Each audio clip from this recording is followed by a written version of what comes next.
নেতৃত্ব আছে, ওনাদেরকে বলবো যে আমাদেরকে ছাগলের 6 নাম্বার বাচ্চা বানায় রাখবেন। আমরা সংখ্যালঘু তৃণমূল কংগ্রেসের লোক, আমাদেরও ভোট ব্যাংক আছে, আমরাও একটা ভোটার, আপনারা যেরকম ভোটার আমরাও ভোটার। এই সমস্যাগুলো আপনারা দয়া করে করবেন না, কারণ আমরাও মানুষ, মানে সংখ্যালঘুরা, ঠিক আছে? কারণ ওই মানে কখনো ধরেন আপনারা সংখ্যালঘুদেরকে যোগ্য সম্মান দিবেন না, কখনো জেলে পুড়ি দেবেন, বলার পরে ঠিক মতো আমাদের কথা শুনবেন না, সংখ্যালঘুদেরকে অসম্মান করবেন, আজকে করছেন কালকে করছেন, এটা মানুষ বারবার বরদাস্ত করবে না। একটা দিন মানুষ কিন্তু কব উগড়ে দিবে, এগুলা করবেন না। লড়াই বিজেপির সঙ্গে হওয়ার কথা, সেখানে বিজেপির সঙ্গে নয়, আমাদের তৃণমূলের সঙ্গে তৃণমূলের লড়াই হচ্ছে। প্রিয় দর্শকবৃন্দ, ভিডিওটি দেখলেন, আপনারা দেখছেন বাঙালির স্বর নিউজ মিডিয়া। বাঙালির স্বর শুধু সত্যটা কয়। আজ বাঙালির স্বরে আমি আপনাদের সঙ্গে রয়েছি ডক্টর রয়। এই ভিডিওটি উত্তরবঙ্গের সংখ্যালঘু সেলের একজন মুসলিম লিডার মিজানুর রহমানের। তিনি বলতে চেয়েছেন যে তৃণমূল কংগ্রেসকে উদ্দেশ্য করে, নেত্রীকে উদ্দেশ্য করে, যত লিডার আছে তাদেরকে উদ্দেশ্য করে বলতে চেয়েছেন যে সংখ্যালঘুদের, মুসলিম সম্প্রদায়কে ছাগলের 6 নম্বর বাচ্চা করবেন না। এটা এখন সর্বজন বিদিত যে স্বাধীনতার 75 বছর পরেও মুসলিম সম্প্রদায় সমগ্র ইন্ডিয়াতে পিছিয়ে, অন্য সম্প্রদায়ের তুলনায় হিন্দু, বুদ্ধিস্ট, খ্রিস্টান, পার্সিজ, শিখ, জৈন সম্প্রদায় থেকে। এবং পশ্চিমবঙ্গে সবথেকে খারাপ অবস্থা মুসলিম সম্প্রদায়ের সংখ্যালঘুদের। এটা তাদের দুর্ভাগ্য, সেটা আজ তারা বুঝতে পেরেছে। কারণ তারা এটা বুঝেছে যে মমতা ব্যানার্জি শুধু ভোট ব্যাংকের জন্য তাদের পুষে রেখেছে, তাদেরকে ব্যবহার করে ভোটের জন্য। বেসিক্যালি তৃণমূল কংগ্রেস এবং সিপিএম কখনো মুসলমানদের সামগ্রিক যে প্রোগ্রেস, সেই ডেভেলপমেন্টটা কখনো করেনি, করতে চায়নি। তারা যেভাবে আছে সেভাবেই থাকুক, শুধু টোপ দিয়ে, কিছু আর্থিক সাহায্য দিয়ে তাদেরকে পুষে রেখেছে ভোটের জন্য। এটা আজকে একজন সংখ্যালঘু ছেলের মুসলমান নয়, সিভিল সোসাইটি, সুশীল সমাজে মুসলমানরা বহু আগে থেকেই জানে, তারা মুখ খোলে না, ধীরে ধীরে মুখ খোলা শুরু করেছে। কিন্তু এই সংখ্যালঘু ছেলের নেতা, যিনি নর্থ বেঙ্গলের, তিনি সঠিক কথাটাই বলছেন। কারণ তিনি বুঝতে পেরেছেন যে মুসলমানদের লেলিয়ে দেওয়া হচ্ছে অসামাজিক কার্যকলাপের জন্য। তামান্না খাতুন যে নাবালিকা খুন হলো বোম ব্লাস্টে, সেটা তার জ্বলন্ত প্রমাণ। এটা মানুষ বুঝতে পারছে। যে কোনো vote, bomb blast, ballot box ছিনতাই, নির্বাচনে রিগিং, বুথ দখল, রেপ, হিন্দুদের খুন, মন্দিরে আঘাত করা, রাস্তাঘাট দখল করা, জলকর তৈরি করা, সন্দেশখালির মতো ঘটনা ঘটিয়ে নেওয়া প্রভৃতি তারা নিজে চোখে দেখে আজকে বুঝতে পেরেছেন যে মুসলমানরা আসলে পিছিয়ে ছিল, পিছিয়ে আছে, পিছিয়ে যাচ্ছে। কারণ সামগ্রিক অর্থে তাদের কোনো ডেভেলপমেন্ট হয়নি। শিক্ষা দীক্ষায় তারা পিছিয়ে। তাদেরকে কিছু টাকা দিলে তারা পাথর ছুঁড়তে পারে, অস্ত্র নিয়ে ঝাঁপিয়ে পড়তে পারে, তলোয়ার নিয়ে ঝাঁপিয়ে পড়তে পারে। ফলে এগুলি তারা দেখে আজ 14 বছর তারাই মমতাকে এক প্রকার ক্ষমতায় এনেছিল। তাদের ভোটেই সিপিএম হেরে গিয়েছিল, কারণ তারা মমতা ব্যানার্জিকে ভোট দিয়েছিল। তার রিয়েলাইজেশনটা আজকে এক্সপ্রেস করলেন। অন্যদিকে মমতা ব্যানার্জি তাদেরকে যে ভোট ব্যাংকের রাজনীতি করেন, সেটা তিনি বারবার বুঝিয়ে দিয়েছেন। কি বলেছেন মমতা ব্যানার্জি এর আগে বিভিন্ন সভায়, জনসভাতে? সেটা আপনারা একবার শুনুন।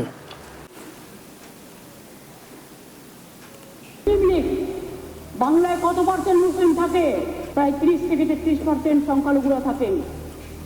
তারা খাবে না, তারা পড়বে না, তারা স্কুলে যাবে না, তাদের মারতে হবে, তাদের খুন করতে হবে। একটা ধর্মের নামে এত কুৎসা করছেন। একদিন তারা যদি একটা আন্দোলনের ডাক দেয়, আপনি নিজেকে সামলে রাখতে পারবেন তো? ভুল বুঝবেন না, মনে রাখবেন আমরা যতদিন আছি আপনাদের ওপরে কেউ কোনো ক্ষতি করার চেষ্টা করলে আমি আপনাদের পাহারাদার ছিলাম, আছি এবং থাকবো। অন্যদিকে মুসলিমদের রোজা চলছে, রমজান মাসও চলছে, তাদের পরিবারগুলো রোজা করে, রমজান করে, উপবাস করে। এই সময়টা তারা কোনো অন্যায় কাজ করে না, কারণ এটা হচ্ছে আল্লাহর কাছে ওদের স্যাক্রিফাইস বলতে পারেন। যতই টাকায় খেলা হোক, যতই হোক, আপনাদের জীবনের নিরাপত্তা দেওয়ার দায়িত্ব আমাদের। তার কারণ আমরা থাকতে আপনাদের কেউ কোনো রকম অত্যাচার করতে পারবে না। আমরা আল্লাহর কাছে দোয়া করে বলি, ইনশাআল্লাহ আল্লাহ তাআলা সকলকে ভালো রাখো। আল্লাহ লা ইলাহা ইল্লাল্লাহ মুহাম্মদ রাসূলুল্লাহ, সকলকে ভালো রেখো আল্লাহ। আমি কিন্তু ইফতারে যাচ্ছি, আপনারা আসবেন। আমি তো মুসলিমদের তোষণ করি, 100 বার যাব। যে গরু ইফতারে তার লাঠি খাওয়া উচিত। নানা ধরনের কন্টেন্ট দেখার মমতা ব্যানার্জি এই বক্তব্যে তিনি বলতে চেয়েছেন, কয়েকটা বক্তব্য এর ভিতরে আছে। প্রথমত তিনি একদম স্পষ্ট বার্তা দিয়েছেন মুসলমানদের, হ্যাঁ আমি বিরোধী দল কিংবা অন্যান্য যারা অন্য ধর্মের মানুষদের বার্তা দিয়েছেন, হ্যাঁ আমি মুসলমানদের দুধেল গাই মনে করি, কারণ যে গরু দুধ দেয় তার লাঠিও খেতে তিনি প্রস্তুত। তিনি সর্বজনসমক্ষে কথা বলছেন। তিনি আরও বলেছেন, পার্লামেন্টে দাঁড়িয়ে উস্কে দিতে চেয়েছেন মুসলমানদের, যে বলতে চেয়েছেন ওরা যদি আন্দোলন করে তাহলে আপনারা সামলাতে পারবেন তো। শুভেন্দু অধিকারীকে উদ্দেশ্য করে কথাটা বলেছেন। তিনি আরও বলেছেন যে তাদেরকে খেতে দিবেন না, পড়তে দিবেন না, খুন করবেন। এবং তিনি এও পর্যন্ত বললেন যে আমি থাকতে তাদের কেউ ক্ষতি করতে পারবেন। অর্থাৎ তিনি মুসলমানদেরকে সেই প্রোটেক্টর, সেই একমাত্র ব্যক্তি যিনি মুসলমানদের প্রোটেকশন দিতে পারেন, অন্য কেউ প্রোটেকশন দিতে পারেন না। তিনি পার্টিকুলারলি বিজেপির ভয় দেখিয়ে দিচ্ছেন, কিন্তু সত্যিকার অর্থে পশ্চিমবাংলাতে মুসলমানদের অবনতি হয়েছে। গুজরাটে যতটা ডেভেলপমেন্ট হয়েছে, তামিলনাড়ু, কেরালা, মহারাষ্ট্রে, তার তুলনায় মুসলমানরা এখানে পিছিয়ে।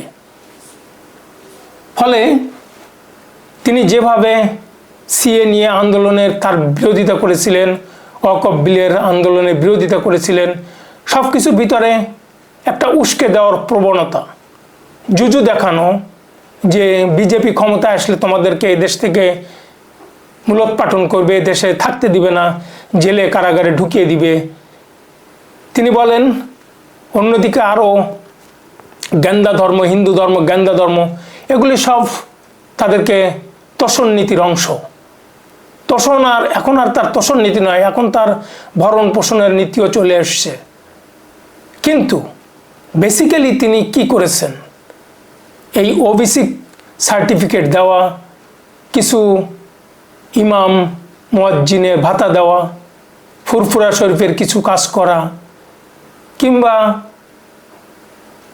কিছু আর্থিক সাহায্য করা, এগুলি ছাড়া বেসিক্যালি তিনি খারজি মাদ্রাসার জন্য কিছু টাকা স্যাংশন করা, কিংবা মাদ্রাসা উন্নয়নের জন্য ডেভেলপমেন্ট বোর্ডের কিছু বাজেট বাড়িয়ে দেওয়া, এর বাইরে কিন্তু মুসলমানদের কোনো ভাগ্যের উন্নতি হয়নি। কিছু পুলিশের চাকরি দেওয়া, কিন্তু সংখ্যালঘু সম্প্রদায় এখনও পর্যন্ত পিছিয়ে, তারা শিক্ষাক্ষেত্রে এগিয়ে নয়। ডাক্তার ইঞ্জিনিয়ারিংয়ে তাদের সংখ্যা কম, টিচারিতে তাদের সংখ্যা কম, ইঞ্জিনিয়ারিংয়ে তাদের সংখ্যা কম, কম্পিউটার সায়েন্সে তাদের সংখ্যা কম। কিন্তু অন্যদিকে ক্রিমিনালির রেকর্ড বেশি পশ্চিমবাংলাতে কিছু সংখ্যক মুসলমান সমগ্র সুশীল সমাজের মুসলমানদেরকে বদনাম করছে। এখনই ডাকলে তারা কিছু টাকা দিলে পাথর ছুঁড়তে পারে, অস্ত্র তলোয়ার নিয়ে ঝাঁপিয়ে পড়তে পারে। এটা তাদের রিয়েলাইজেশন হচ্ছে।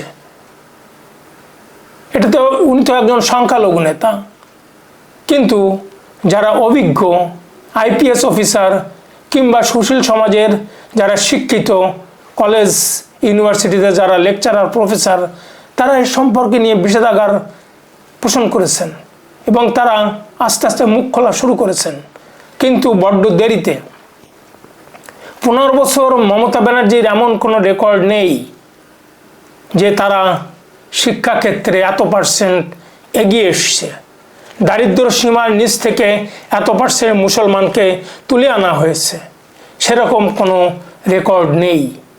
যা তিনি বলেন, যা তিনি করেন, সেটা সম্পূর্ণ তোষণের, ভোট ব্যাংকের ভরণ পোষণের নীতি এবং হিন্দু ধর্মকে আঘাত করে সেই ভোট ব্যাংকটা বিজেপি সম্পর্কে খারাপ মন্তব্য করে ভয় দেখিয়ে ভোট ব্যাংকের রাজনীতি, এইটা আজকে সংখ্যালঘু সম্প্রদায়ের মানুষ বুঝতে পেরেছে, যেটা বহু আগেই সুশীল সমাজের শিক্ষিত মুসলমানরা বুঝতে পেরেছিল। দেখুন, পরপর কয়েকটা আমি বক্তব্য শোনাই আপনাদেরকে। প্রথমে হুমায়ুন কবির, যিনি একজন আইপিএস অফিসার, তিনি এই মুহূর্তে তৃণমূলের দলে। তারপরে তোহা সিদ্দিকী, কাশেম সিদ্দিকী, আরও একজনের বক্তব্য আপনারা শুনুন। আজকে যে এত খুনোখুনি হয়, ভোটের সময় বা অন্যান্য সময় মারামারি হয়, খুনোখুনি হয়, তারপর যারা খুন করছে তারাও মুসলিম বেশিরভাগটাই, এবং যারা খুন হচ্ছে তারাও মুসলিম। পঞ্চায়েত ভোটে বলেছিলাম প্রায় 52-53 জন মার্ডার হয়েছিল, সে সময় আমি বলেছিলাম যে মুসলিমরা কেন মার্ডার হচ্ছে, তারা তো দাঁড়াচ্ছে না ভোটে বা কিছু করছে না, কিন্তু তারাও মার্ডার হয়ে যাচ্ছে। তাদের অজ্ঞতা এবং তারা নেমে পড়া, হুট করে লাফ মেরে নেমে পড়া আর কি, একটু উস্কানি পেলো, নেমে পড়লো, বুঝলো না ভালো মন্দ এটা ওটা বুঝলো না।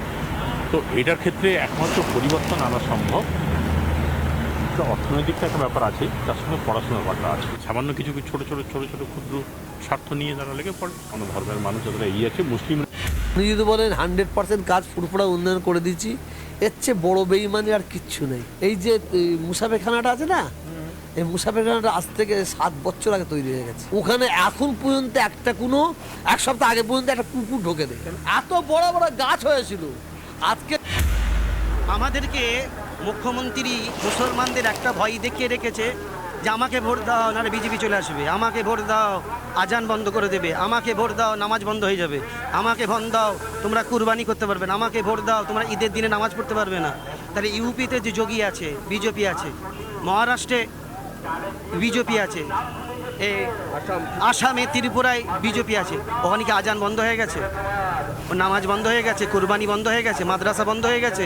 ভাই আরামসে আছে। আমি তো আসামে যাই, আমি তো ত্রিপুরায় যাই, আমি মেঘালয় যাই, ওখানে তো ডান্সে সব চলছে, কোনো অসুবিধা নেই। তো আর ভয় দেখাতে পারে যে মুখ্যমন্ত্রীকে আমরা নবান্নই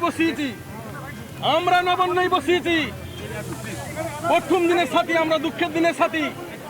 আমরা যদি তার পাশে না থাকতাম, জীবনে সে নবান্নতে বসতে পারতো না। বাচ্চা ছেলে জেনে গেছিল মমতা ব্যানার্জি হারবে, সেই মমতা ব্যানার্জিকে আমরা নবান্নতে বসিয়েছি। আমাদের সাথে কারো দেখা করার দরকার নেই। মুখ্যমন্ত্রী আমাদের জন্য ক্ষমতায় বসেছে। মুখ্যমন্ত্রী প্রয়োজন হলে আমাদের কাছে আসবে। ওনার যখন প্রয়োজন ছিল, উনি 12 থেকে 13 বার মারুফ হুজুরের কাছে গেছে। এই আপনার বক্তব্যগুলি শুনলেন, কি রিয়েলাইজেশন হলো? একটাই কথা, যে হুমায়ুন কবির যেটা বললেন সেটা হলো মারছে মুসলমান, মরছে মুসলমান। এটার কারণ হলো তাদের লেখাপড়া জ্ঞান কম, অন্যদিকে ধর্মান্ধতা বেড়ে যাচ্ছে। এটাই ওনার রিয়েলাইজেশন।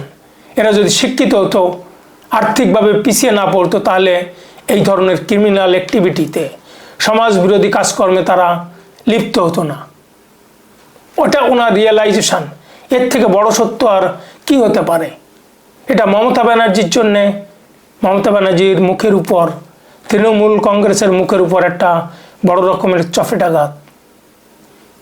তিনি বলেছেন, তোহা সিদ্দিকী বলতে চেয়েছেন 100% কাজ, তিনি তাহলে বলছেন এটা সম্পূর্ণ মিথ্যা কথা, বেইমানি করা।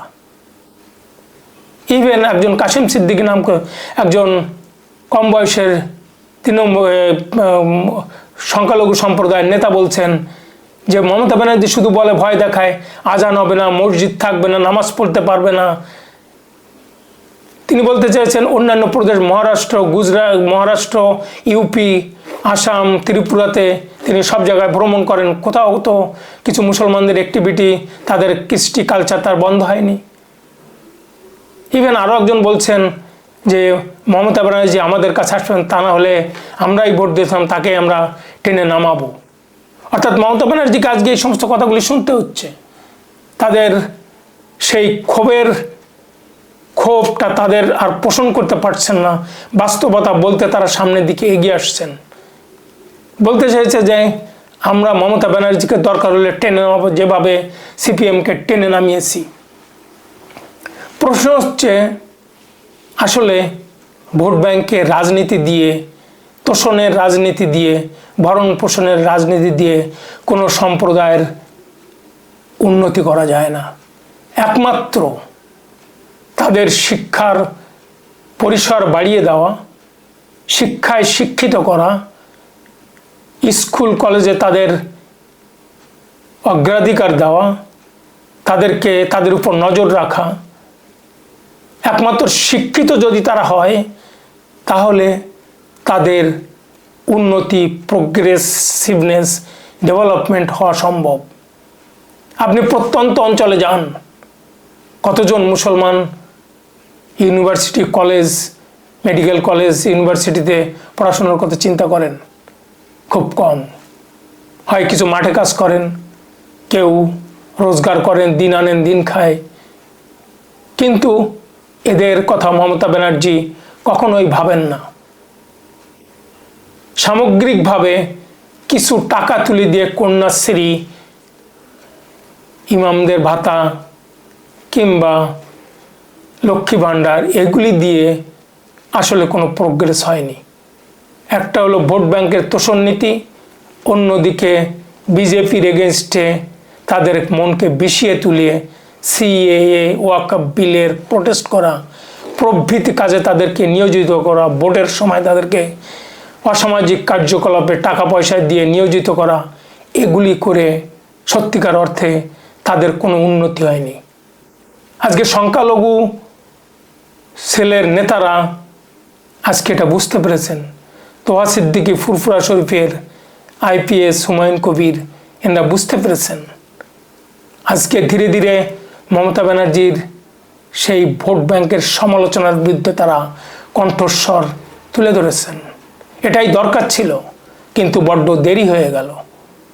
প্রিয় দর্শকবৃন্দ, ভিডিওটি ভালো লাগলে বাঙালির স্বর চ্যানেলটি সাবস্ক্রাইব করে পাশে থাকা বেল আইকনটি প্রেস করুন, আর সাথে একটা লাইক দিয়ে কমেন্ট লিখুন কমেন্ট বক্সে। দেখতে থাকুন, শুনতে থাকুন বাঙালির স্বর, আপনার স্বর। ধন্যবাদ।